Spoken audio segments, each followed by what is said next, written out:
Sufficiency, in collaboration with the Ministry of Power, have raised concern about the enormous pressure on the electricity grid.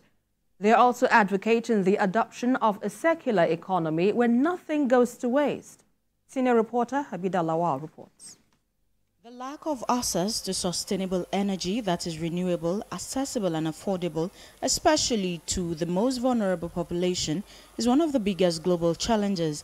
Access to energy has the potential to unlock socio-economic development by powering social services and scaling up the uptake of renewable energy for productive users. As a regional bloc, the economic community of West African states, access to electricity rate is only 55%. Hence, the apparent energy deficit seriously impedes any tangible and sustainable socio-economic growth. This gathering hopes to change this narrative through propagating a circular economy where nothing goes to waste, so that people in the agricultural sector and different value chain can use agriculture to add value to their product, preserve their product, because 30% of post-harvest loss is because there is no storage facility, no cooling facility. So therefore it inhibits growth of that very agricultural sector and the different value chains.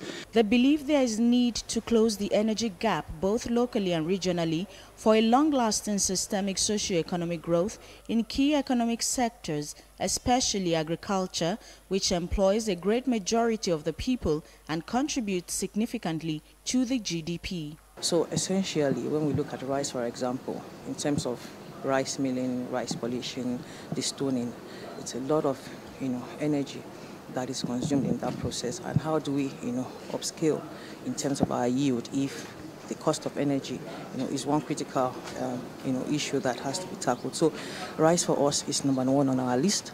About 30% of all the crops don't arrive at the destination on time. So it means it's a loss of food of 30%.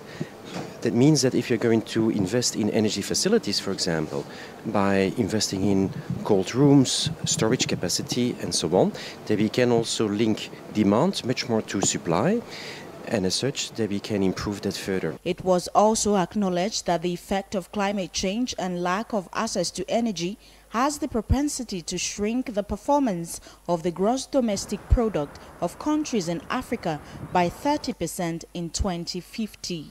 Circular economy presents a great potential for emissions reduction while creating new opportunities for the energy industry. Habida Lawal, TVC News, Abuja.